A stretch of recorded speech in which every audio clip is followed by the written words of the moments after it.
Welcome to Positive Talk with Kevin McDonald. Hey, that's me. Hi, and welcome to Positive Talk. Our show features the best positive stories and people from around the globe as we endeavor to answer the universal question of why am I here and what is my purpose? Understanding that can change everything, and knowing your greatness is fundamental to living your best life. So join us right now as together we work to create the adventure of our lifetime. And welcome, everybody, to another episode of Positive Talk. And I've got to ask everybody a question. Are you still marinating? I've never heard that exact quote before, but it actually makes sense for all of us. Are you still marinating, or are you finished so that you can start cooking and doing what you need to do? Well, we've got a great guest for you today. His name is Jeff Williamson. He is an author. He's got a couple of great books out. He is a coach, and the name of his company is Coastal Leadership Coaching. You can go to his website, which is coastalleadershipcoaching.com. That's a unique thing. I'm glad you were able to get that domain. And stuff. And so we're going to talk about all of that. We had a great time because for those of you who don't know, we actually try and do this professionally. So we have a 15-minute meeting that we talk about before we do the show. And we had such a good time. Normally I have trouble doing 15 minutes. We had trouble doing 30 minutes because I was so pleased with the guest and what he had to say. And so, Jeff, welcome to the show. How are you? Oh, I'm great. It's a good day to have a good day. That's exactly right. There was a coach now, first of all, where are you? I'm in South Carolina, about I'd say 10 to 15 miles from the beach. So right outside Myrtle Beach. So yes, sir. You do sound like you're from South Carolina a little bit. Yeah, it's I guess you just stay here long enough and it starts to take you on, so it's good. Yeah, and well, from your mouth to God's ears, I hope that you do not have any hurricanes to come by for the next 100 years. Yeah, absolutely. We've been lucky. I'm knocking wood as we speak, but we've been pretty lucky, where we've not seen too much, at least in our side of town, so that's okay. Well, that's good. I don't know how you guys live there. I really don't. But that's just me. I live in Seattle, where the most things that we get is like a quarter an inch of snow, and then everybody freaks out. But that's the way it is. So, how long have you been doing coaching with your Coastal Leadership Coaching program? So we're coming up on 2 years now. Just been having some great success with that, and it's been awesome to be able to work with others and have them break down some of the walls that they've created on their own. So it's been so rewarding, a lot of fun. So if somebody comes to you and says, Jeff, I need a coach. I want you to coach me. What are you going to coach them to do? Well, it's really, where I need to listen and kind of hear why they feel like they need a coach. A lot of times, they'll have an agenda that they come forward with and say, hey, here's some of the things that I'm seeing. Here's point A, I'd like to be at point B. And so we start talking about some of the obstacles that are keeping them from those points. We talk through some options and say, hey, this might work, this might not work. Everybody's different. So I try to give them a couple, 2 or 3 application steps. And then it's just say, hey, now the ball's in your court. Try this, try that, see what works. And let's meet again in a couple of weeks or the week after, depending on how we set up, and we'll kind of see what went well. Where is there an opportunity, and let's kind of work on some more steps then. Now, are you focusing more on professional people or personal people or both? I mean, it's just a good range of both. One of the questions I'm asked often is, well, what's your niche? Who do you try to work with specifically? And that, it's really just people that are coachable, people that are willing to learn and that are open-minded. So am I in one vocation dominantly opposed to other ones? No.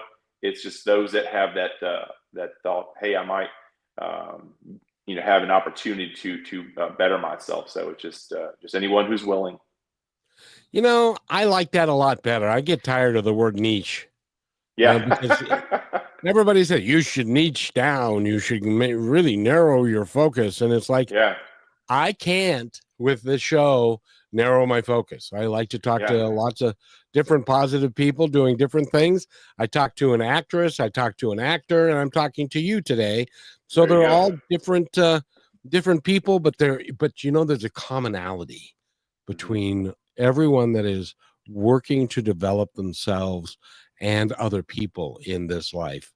And it really is fun to play with people that are interested in doing that. Absolutely. So what is your favorite thing? Do you prefer being an author or being a coach? What drives your boat?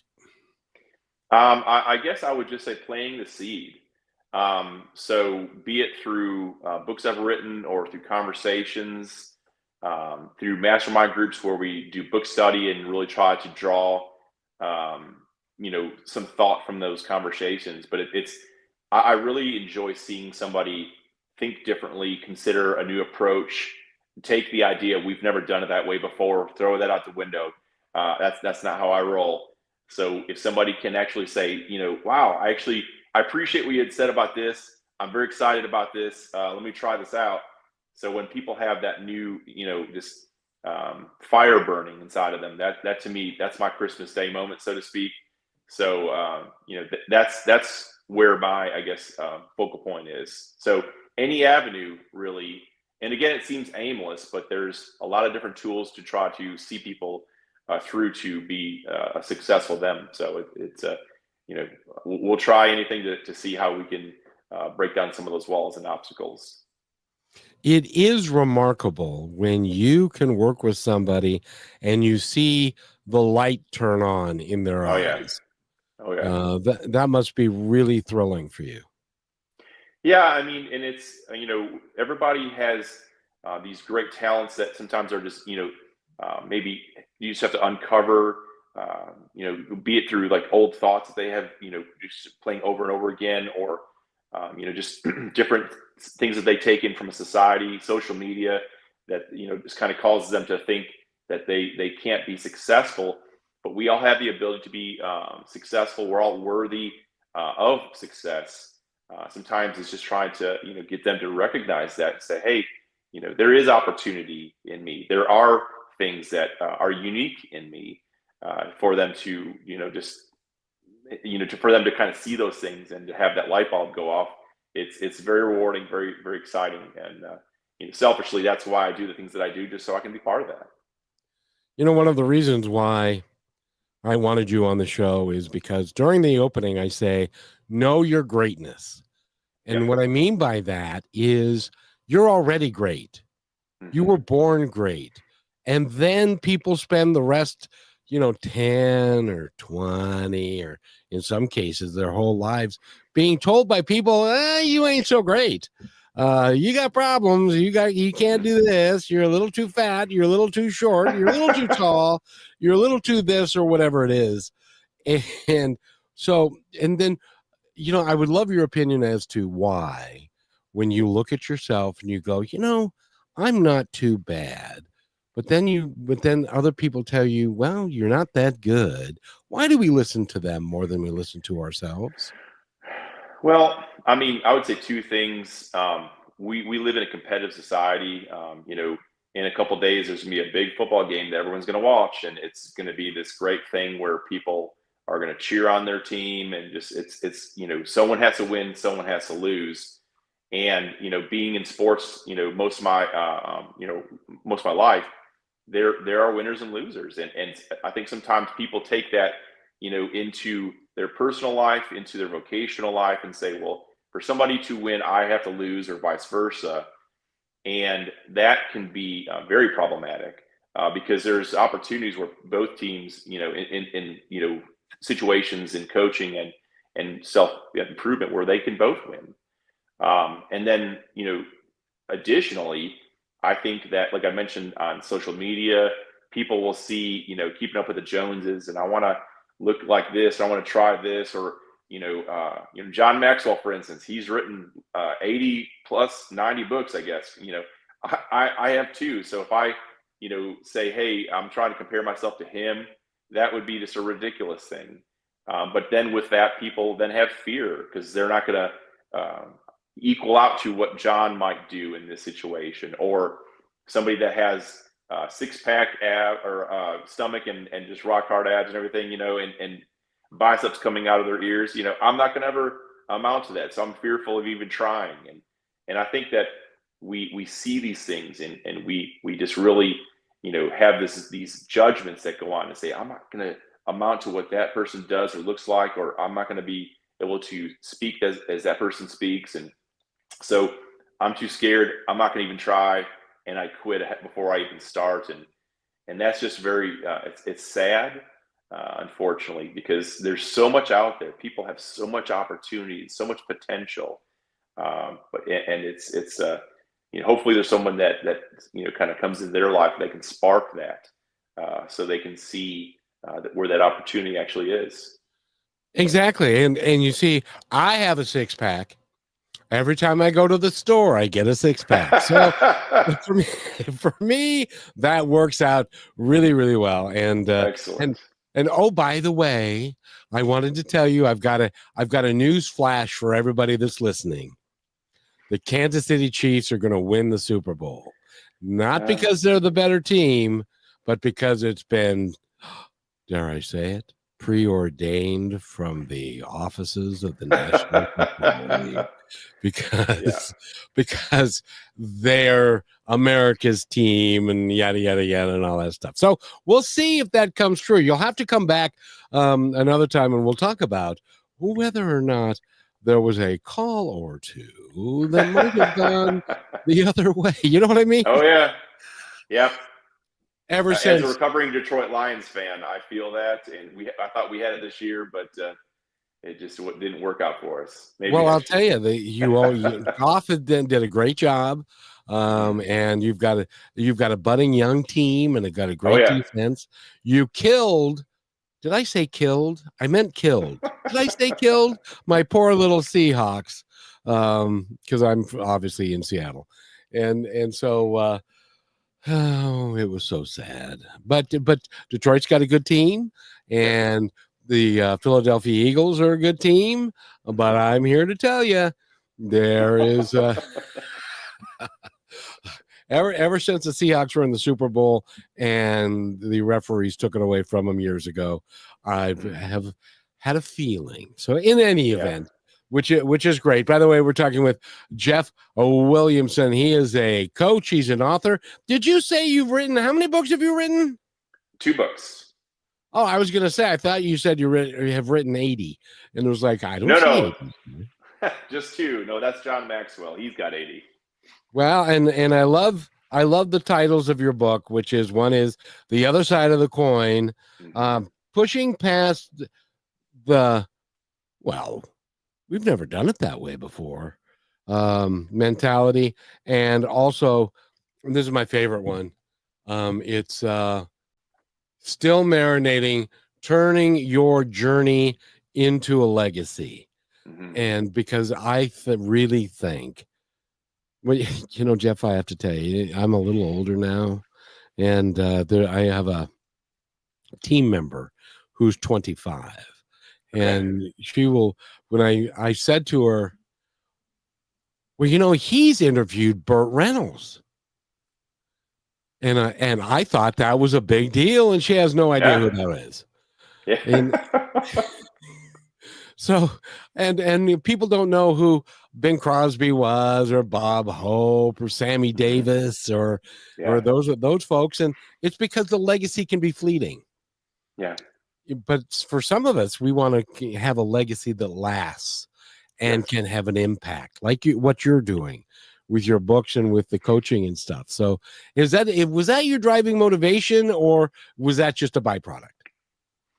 Yeah, I mean, one of the segments in the book, it's the idea that, not even past New Year's resolutions. I know that those fail. I think they said like 92% of the time, but even for those people that are goal oriented, I ran a marathon in 2006. I trained hard for the marathon. I finished it. It was great, but I finished that goal, but it was not something that I then had a plan after that. So I didn't run for 18 months after that. A full marathon is 26 miles. So but after that race, I didn't run for 18 months. And then I said, well, I'm going to run this 5K because it's something for work. And I thought that I could just walk into it with no problem at all and run it well. And I could not. So very quickly, my point to that is I thought I was, known as this runner, this person that could do these great races. And not to say that, that I wanted to be known as a runner as one of my legacy points, but it was one thing that I recognized I didn't have a plan. I didn't have something that was going to continue on. It wasn't in my purpose. It wasn't strong for my why. So it's not one that I lost really any sleep over, but it caused me to think, what are the things I want to have said, in my eulogy service? What are some of the things I want to have, as part of my legacy? It wasn't running, but it was like, okay, so I need to really start thinking about some of these things. And I've had great moments like that where I really started to, kind of pause a little bit and say, hey, if I'm not headed in the right direction where, with this legacy item, I need to start today, and I need to start kind of thinking about how I can positively impact my life, and start, kind of tweaking some of these things so I can then have that ripple effect and influence and try to help and serve other people in that same respect. So it was just one of those defining moments. All right. Well, I have a question for you, and I'm gonna ask it now, but then you're gonna answer it after the break, because we have to take a real quick break. And that is this: you're running a marathon, which is 26 miles, and you're into it at mile 18. What does that feel like? Because most of us don't ever run 26 miles all at the same time. I can run 26 miles if you give me a month. But to run it all at the same time, I want to know what's going on in your brain and in your head when you get to 18, 19, 20, and you still got 6 miles to go. We'll be right back. Are you looking for a powerful way to grow your brand while making a real difference? Well, Positive Talk is the perfect platform to align your message with inspiration, hope, and meaningful conversations. By sponsoring Positive Talk, your brand will reach an engaged audience that values positivity and connection. People who want to support companies that share their values. Take this opportunity to showcase your business in a space that uplifts, inspires, and creates lasting impact. Don't wait. Email me, kevin@kmmedia.pro today to learn how you can partner with us and spread positivity while growing your brand.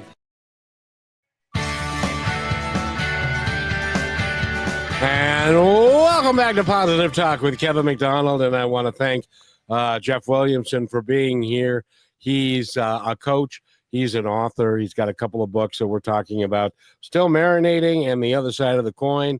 He's got a coaching business called Coastal Leadership Coaching, from frustration to freedom. I just love that. But speaking of frustration to freedom, what is it like? Because, I got to tell you, as part of your legacy, when they do that and they list your accomplishments, one of them is going to be to run a marathon. Because I don't know if you remember, but the original guy who ran the marathon, because he was trying to get the word to I think it was Sparta or Athens or whatever, that the enemy was coming. He ran 23 miles, gave him the message, killed over, and died.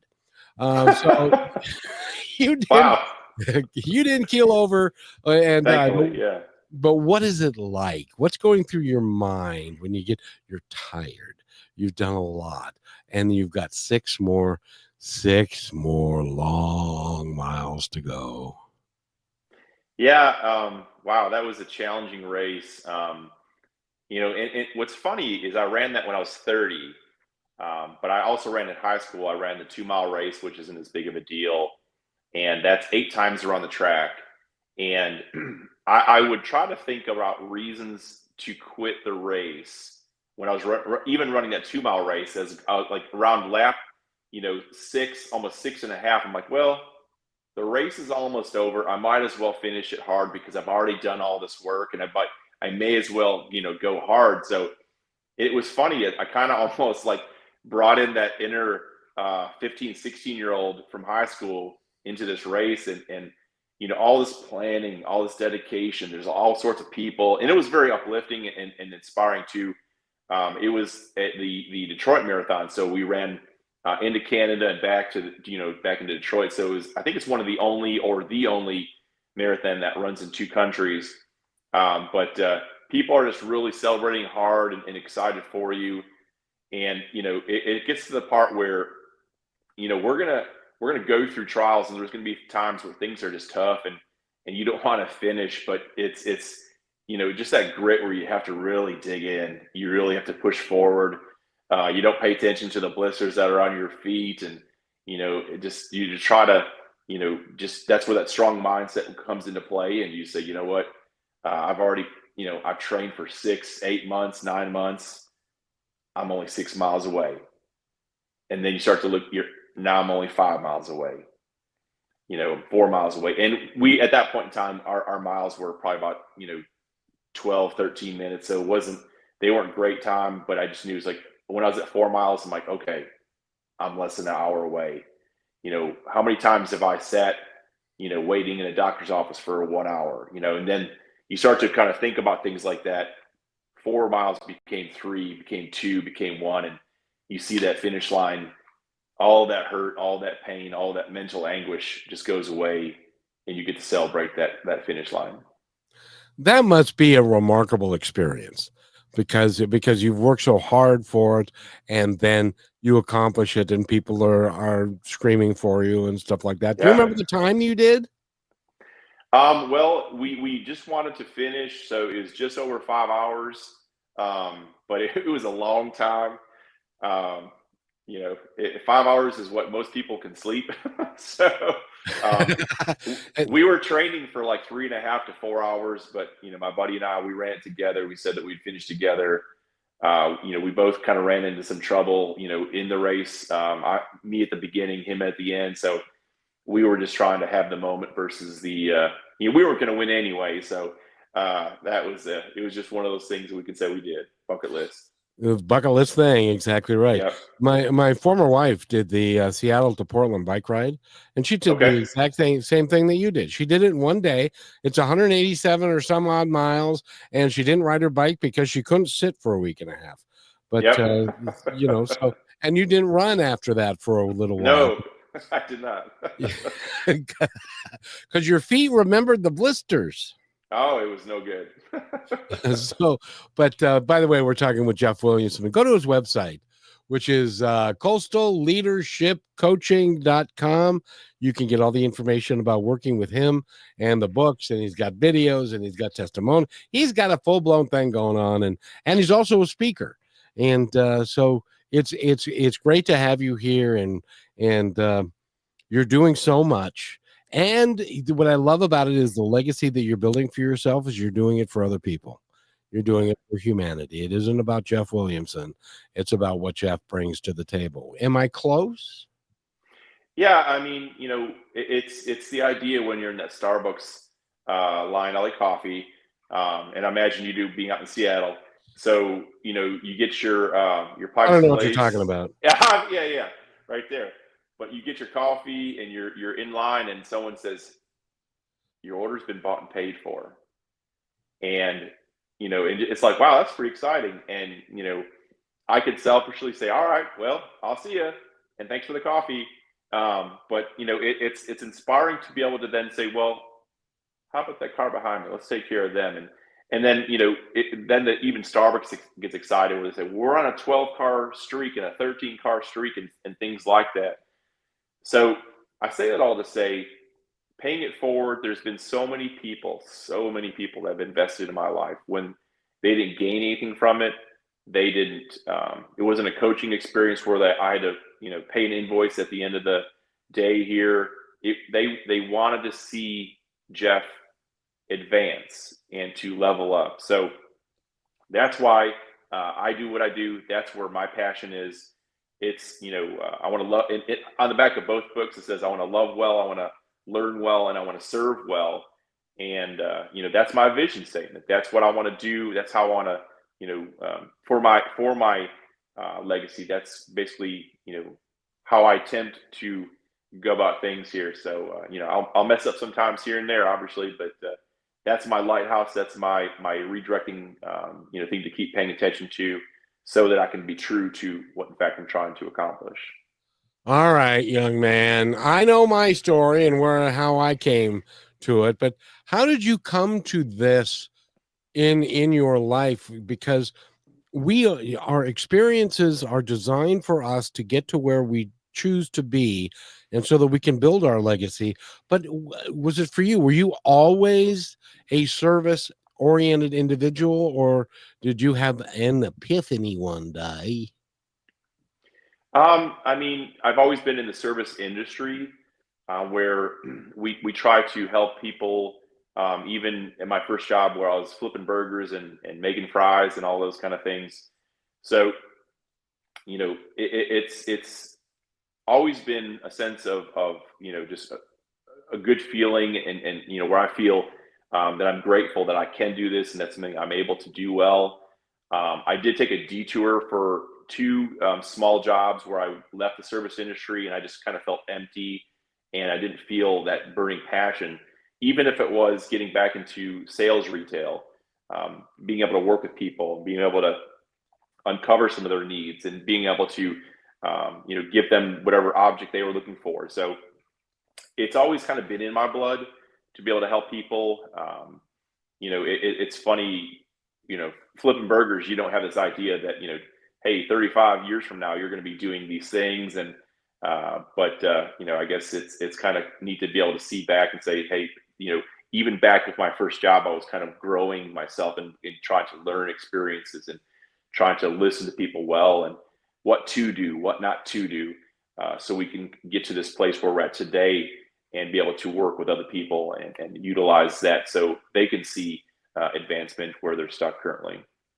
Well, even like for me, even when I was a host at Denny's, Hmm. a celebrated job to say the least, Yeah. or the least would be, because you get paid nothing, and you're there, and you take people. And in those days, just so everybody knows, there used to be a non-smoking section, which was the lousy part of the restaurant, and there was the smoking section, which was the bigger part of the restaurant. And so we would say, "Hi, welcome to Denny's, smoking or non." Yep. And now them's days is gone, and stuff. But I always felt um pleased that I was able to help people and make them smile and take them to where Hmm. they wanted to sit, and then have a good meal, and then take their money, and make them feel good about it all. It was Yeah. all part of that. And same thing with flipping burgers. People downplay that, but personally, I think everybody should work in the service industry at one point in their life, Hmm. because it teaches you a lot. Yeah. And I'll say I was not a talented burger flipper, so the leadership there thankfully realized, hey, this guy could actually run the cash drawer. So that to me was great, even because I didn't have to cook anything. I got to talk with people for 5, 6 hours a day, run around doing the things here, and getting people, laughing and having a good time. And so to me, that was like, okay, even at 16, I'm like, this is something. There's nothing better than to have people be pleased and enjoy the fact that they're there, and you're taking care of them, and you're making sure they get what they need, and all that kind of good Yep. stuff. It's a wonderful existence. And I'm glad you're doing it, but you're building on that, and you're building. Oh, let me see. You're still marinating, but you're building it into a legacy of everything that you do. And Hmm. he also loves well, and learns well, and serves well, which is part of his deal. And I got to tell you, do you ever stop and think about how many people look at you and interact with you and go, there's a really cool man who really gets it and really cares for other people. Does that ever cross your mind, or is that something you don't even consider? You know, that I guess I don't think about that very often. Short answer, or really at all. I mean, what I try to do is to connect. You know, not to say that we have words for the year or things that we should do or New Year's resolutions, but one of the things I tried last year, and it became, a better habit. I'm still not there yet, but it's to adaptively listen. Not, and initially I started by saying I was going to actively listen, but to adaptively listen says I'm going to listen to what you have to say in such a, in such depth that I might actually take what you have to say and change my behaviors, some of my mechanisms, some of the things that I do based on this conversation. So to me, it's just a joy to talk to people. I'm an extroverted person by nature. Enjoy talking, to new people, learning things.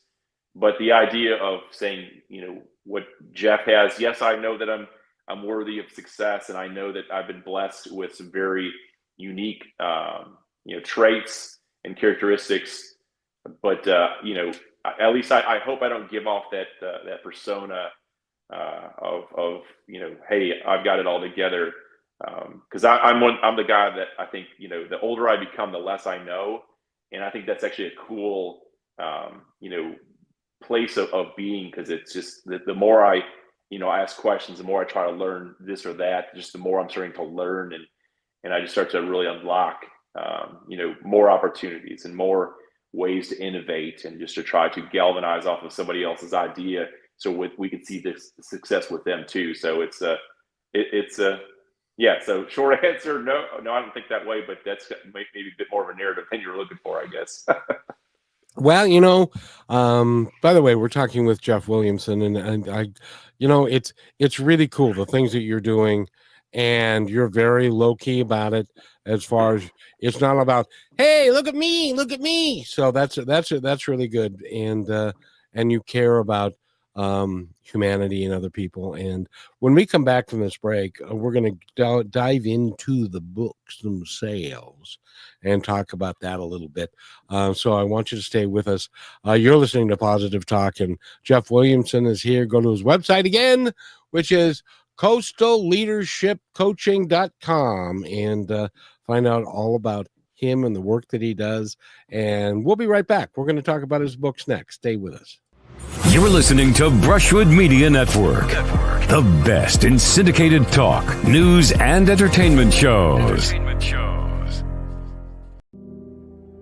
As you go about your daily life, look closer. As you gather with family and friends who love and support you, look closer. There are youth right in your community who don't have the home, warmth, and healing you have. So look closer. Every year across America, a staggering 4.2 million youth are homeless or trafficked. And for 50 years, Covenant House has worked relentlessly to keep them safe and protected. Tonight, 2,000 young people will sleep safely in a Covenant House bed.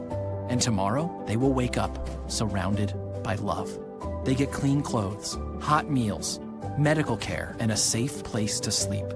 24 hours a day, 7 days a week. In sites across America to help them fulfill the great promise of their lives. So look closer at Covenant House. To help or get help, go to covenanthouse.org. And welcome back to Positive Talk with Kevin McDonald. We have Jeff Williamson here. And Jeff, I got to tell you, I had to play that commercial again.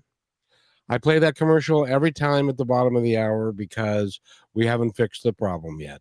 And so if you want me to stop playing the commercial, then everybody get together and fix the problem. 4 million kids that are either homeless, hungry, trafficked, or in foster care. We need to fix that. And so I'm going to play that commercial every time until we all fix it. And we can do it. We know how, and we have the ability. So I'll get off my soapbox now. Jeff Williamson is here. It's great to have you here, young man. Thank you. Love being here. Thank you, sir. It is great for you to talk about the work that you do with people and with the Coastal Leadership Coaching Program. But I wanted to talk to you about your books, which are, the first one is turning your journey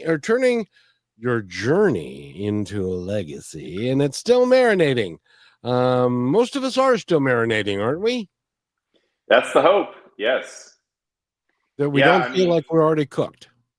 That's right. Well, the reason I went with that title, I like to barbecue. I like to grill. And it's funny, I have 3 different grills in my backyard, and my wife initially said, these are ridiculous. Why do you have 3?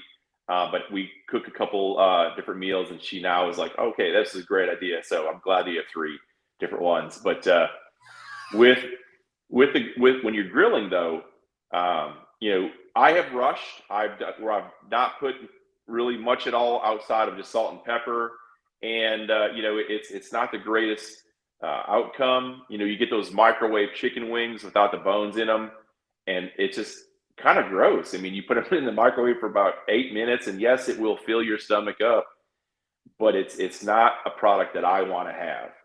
And that's just kind of our microwave society. We go so quick, we go 100 miles an hour, and we don't want to wait for what it's going to take to be intentional. Put in the hard work, to actually marinate your meal well. It's going to take some time. You put a dry rub on there, you put extra seasonings, and you let it sit. And then you go and you put it on the smoker, like be it wings or a steak or whatever. And sometimes it might take 6 hours, 8 hours. But at the end of the day, would you rather have a microwave chicken wing that took 8 minutes? If you have one side by side, one that's been in the grill or the smoker for 10 hours, maybe? No, I mean, you're going to want to have the one that there's been intentional work, intentional process and thought and creativity, even with some of the spices and things like that. So, being someone that grills quite a bit, I said, man, that's going to be a cool title. And so just to try to even, inflect that with our microwave society that we have. So there you go. Yeah, I love microwaved boneless wings because they bounce so good when you get them out of there. It's just you can make them bounce like a basketball. That's right. Yeah, that's right. If you lose your tennis ball, you got a few extra ones now. Yeah, and they last a long time because they are so chewy, and they're not very good.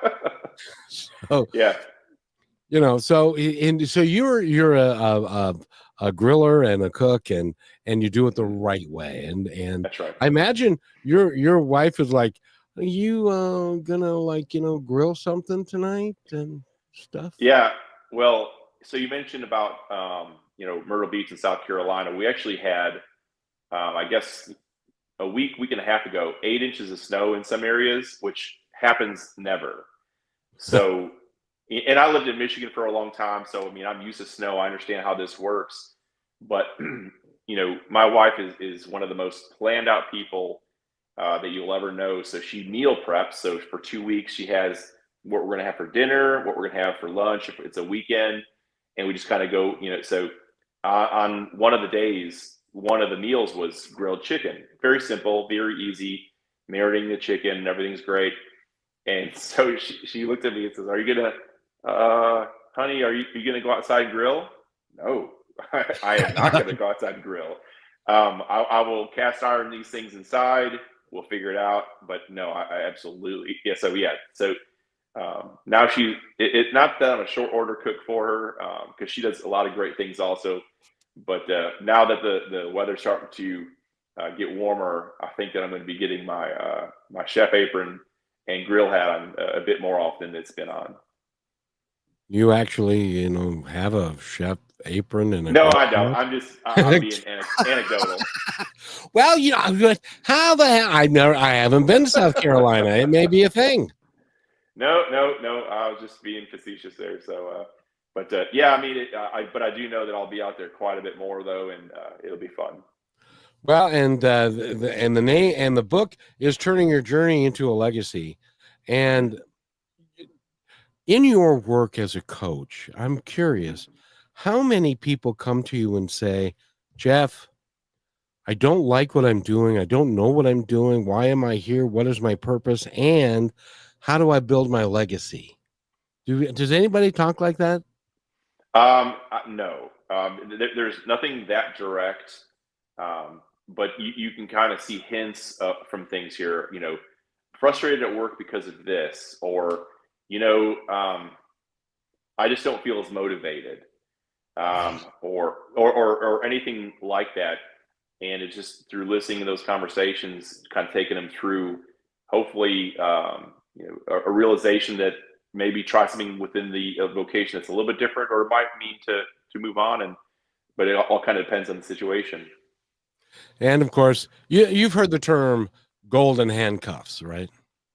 No, actually. Golden handcuffs. I was a bus driver for 12 years.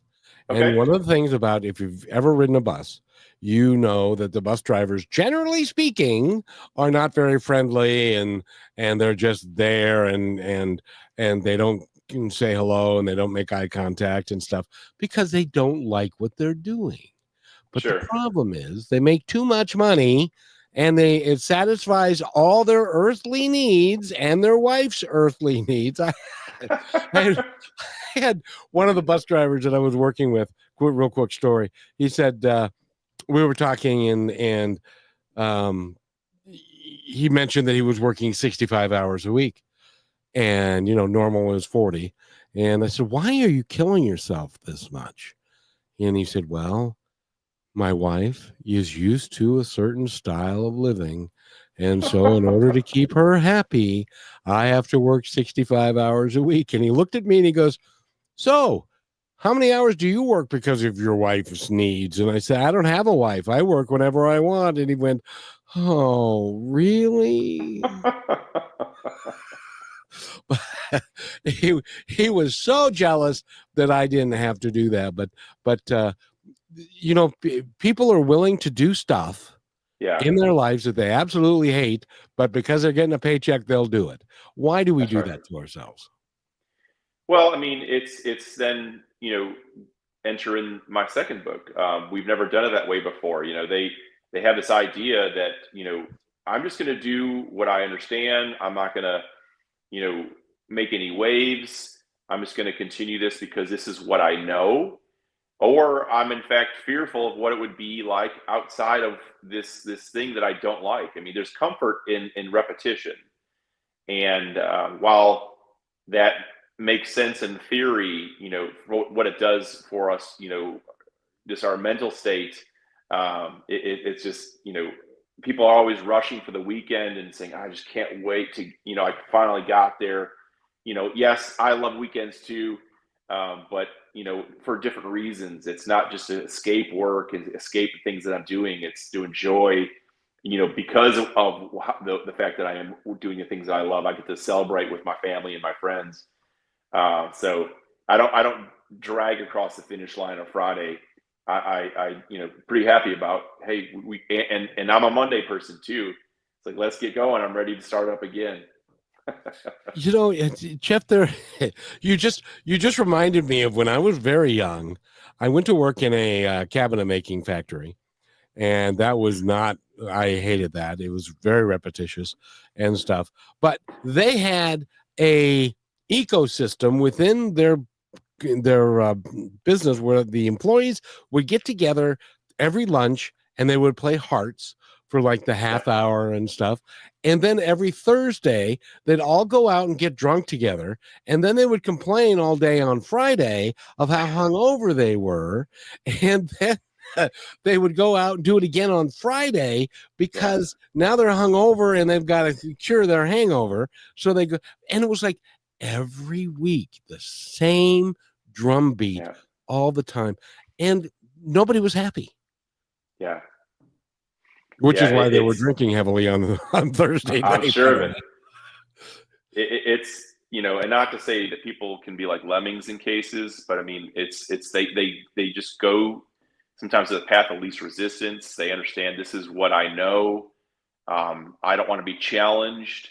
In the book, I talked about the buffalo, where there are storms that approach us all. You can't avoid storms, but the buffalo, they recognize, hey, I don't want to be in the storm for that long, so I'm going to run through the storm. It's going to be uncomfortable. It's going to be something that I don't like, potentially, but I also know that I'm going to make my way through that storm, and it's going to be over very quickly. Where, when we're in these workspaces, or we're a part of these committees or whatever, and we just kind of agonize and agonize, it's running away from the storm in a sense, where you're just hoping to outrun it, and then potentially, and sometimes you will, and sometimes the storm will miss you, but it's been so much better. And what I've seen is, if we go and we run as hard as we can through that storm, another storm will come. In fact, yes, but it's not going to be as agonizing if we're just kind of running with it the entire time. Well, and again, we're going to take our last 30-second break, everybody. So just relax. It's only 30 seconds. But when we come back from this break, it's like, what steps would you advocate people take to break out of that? Because I don't think anybody really likes to be in that place. Mm-hmm. They just don't know any better. I don't know. I would ask you that when we come back. Last week, Brandon met a girl on a dating app. One day after work, he finally found the courage to ask her out. No answer. He started to panic. Was he being too pushy? Maybe it was too... Hey, sorry I didn't respond. I was driving. I would love to go on a date. How does tonight sound? Brandon tried to play it cool, but inside he knew. A girl so smart, so responsible. She must be a keeper.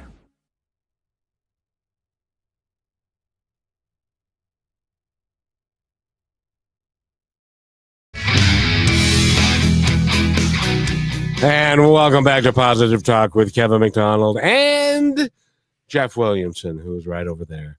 And he's an author. He's written a couple of books. The Other Side of the Coin, pushing past the, well, gosh, we've never done it that way before, mentality. And also Still Marinating, turning your journey into your legacy. They are not a difficult read at all, and yet they've got lots of wisdom in both of them. I highly recommend that you get them. You can get them from his website. You can get them from Amazon, I'm sure, and anywhere where books are sold. And if you want coaching, because he also does that extraordinarily well, coastal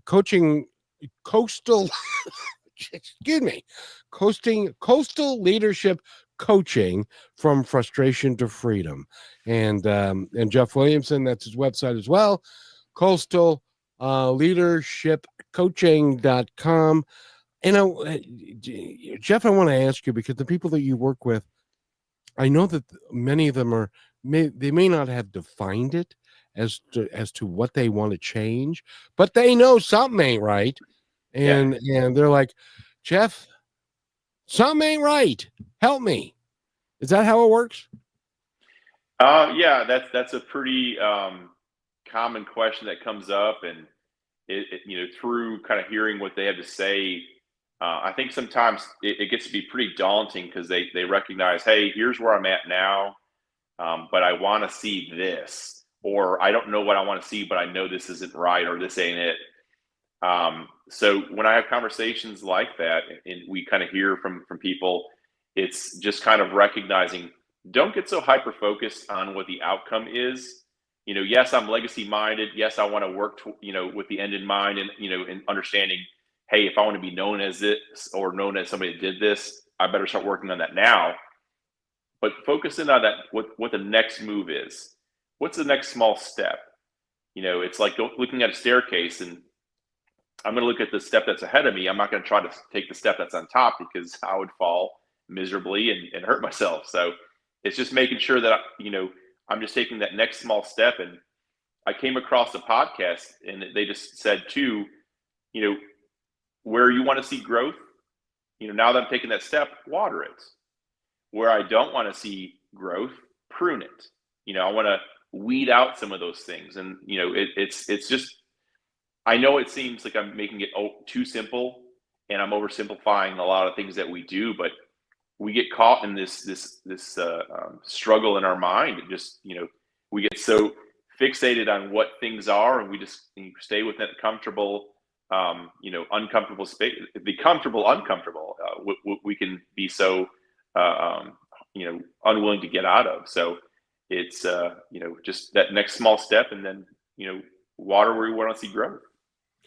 Yeah, and there's some of us that just can't get that, can't figure that out. I had a high school or a boyhood friend who used to call me when he was later in life in his 40s, and he would complain about his boss and complain about the job that he had. Most of the time he was half bottle in or into a half bottle of rum by the time he called me. And he would always just complain. And I said, well, why don't you quit? Oh, I can't quit. I gotta stay here. And he was putting himself. So I told him finally, next time you call me, I expect you to have an answer to what you're doing, or quit your job and go find another one. He never called me again. So rather than to figure it out, he was just happy playing the victim. Some of us do. That's right. Yeah, absolutely. And that's no fun, especially for those people around you. It's like, oh, there it goes again. Would you stop being the victim? Yeah, I mean, it is a sad space where people, again, they just know what they know, and they go to the spaces that like the path of least resistance, and whether it's a bar or like a local bowling alley or whatever, it's like this is what they always do. It's like Norman Cheers, everyone, he goes in, everyone yells Norm, and not to discredit Norm and the show Cheers, but I don't want to be known that well at one place, especially a bar.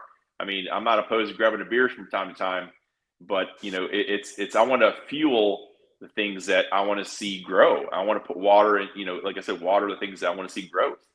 And for me just to say, woe is me, it's not going to be very fruitful at all. No, I agree. And I do have a prediction for you. You ready? Okay. You're a relatively young man from my perspective. And when you look at your legacy, that we are all in development of our own legacies. And your legacy, as you look at it today, great coaching business, you're an author, you've done really well. You're a marathoner, for heaven's sakes, but you're nowhere near where you're going to be. And your real legacy may not even be there yet, but you keep saying yes to stuff, and it will continue to develop over time. And isn't that what we all should be doing, is saying yes to life and to see what happens next? Yeah, I mean, there's just opportunity when we say yes. When we say no, I mean, it's just, we're not trying to let in any sort of innovation where we might be able to see betterment. So, to say yes with things that were also coming in that might be new, but it's also me saying no to things like pruning those things that we maybe need to not sit and watch Netflix for hours on end, saying that we're still sitting there, still watching it. So it's yes is going to be progress. I really like the fact that Netflix, if you are watching it for so long, they'll go across it. Are you still there? Yeah. It's like where I really start to check myself and say, is this what I'm doing with my life? Am I going to, click this button to watch the next two? And sometimes I will. So it's like, I'm not going to hate on it, because I promise you Netflix could see what we do in our activity. And so I'm not going to lie about that. But there are times where that button comes in. Sometimes I'm like, man, I better shut this TV off and do something productive. Or just go to bed. That's more productive than necessarily watching. That works too. yeah, because it's I live in a 55 plus community, and there are so many of my contemporaries or people that are a little older that could really use some energetic life forces rather than sitting in front of their TV for 12 hours a day. And I think that's a waste of life, and we don't need to do that. Yeah. We can do it. And I would venture to guess that if you call Jeff Williamson, he will tell you that. And Coastal Leadership Coaching, is the business that he runs, Coastal Leadership coaching.com. Go to his website and you can find out all about him and his books. These books are like, did you ever read The 1 Minute Manager? Oh yeah, and the one that meets the monkey too. So I actually got to meet Blanchard. It was awesome. Oh cool. Yeah.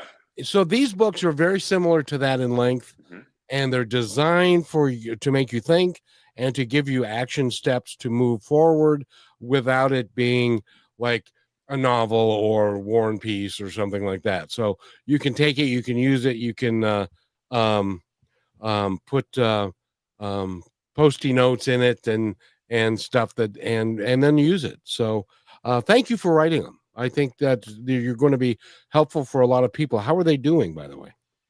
They're performing pretty well. On because I went through self-publishing, so in that circuit, they're performing pretty decently. Obviously, I want to see them in as many hands as possible, but more so, I like to see people experience the opportunity from those books. And I will add too, in each book, at the end of each chapter, I have application questions. So when you are reading the book and you are reading the chapters, it gives you opportunity to really reflect and think on how that can get applied and how you can see how this may be able to be infused into your life. It's funny that you brought up Blanchard, because he himself said, if you can't explain something, in short form, it's not worth writing at all. And I'm not trying to go against those that, like you said, the War and Peaces of the world, but that's purposely why they're not as lengthy as they probably could be. Exactly. And as a matter of fact, some of the reflection questions you asked in this particular chapter, which was about fear, in what areas of your life has fear taken a hold of you? Where do you need to take your shot? I love that, because everybody needs to take a shot. Not a shot, but take your opportunity. Take your opportunity to do something extraordinary. That may be. I tried it when Rocky came out in '76. I said, I'm going to be a professional boxer. And so I took my shot, and then I got a shot back. I ended up in the hospital. So I suddenly figured out that wasn't for me. And so I've taken different shots over time, but they worked. So this is my major shot. But Jeff, I want to thank you for being here. And I want to give you the opportunity. We've got just about 2 minutes left. I want to give you the opportunity to tell our audience anything that you would like them to know. Well, just kind of what we've already spoke on, kind of what you see is what you get. I really am very excited to see, people level up and to see them just uncover the greatness within themselves. When we get stuck in that level of insanity, doing the same thing over and over, expecting different results, it's great to see people break through those opportunity or those walls and see opportunity. So just really excited to see what we can do to help people out here, but also from an email standpoint, it's coastalleadershipcoaching@gmail.com, on Facebook, Instagram, LinkedIn, TikTok, and both books available on Amazon. So check me out. Would love to help you out. And again, his name is Jeff Williamson, and you can go to coastalleadershipcoaching.com. Find out everything you need to about him. Jeff, thank you for being here. You need to come back, and we need to talk more. Would that be all right? Absolutely. Would love to. Perfect, because you've got a lot of skills to help people develop their own skills. It's not that you're going to give it to them. They're going to earn it, but they're going to have it. That's right. So thank you, Jeff. Absolutely. Thanks for listening to this episode of Positive Talk with Kevin McDonald. Our purpose is to provide everyone with a positive, entertaining, and educational experience. I would love your feedback and comments about the show, including possible topics and great guest suggestions. Please email me at kevin@kmmedia.pro. And remember, Be kind to one another because each other's all we've got. That's Kevin at kmmedia.pro.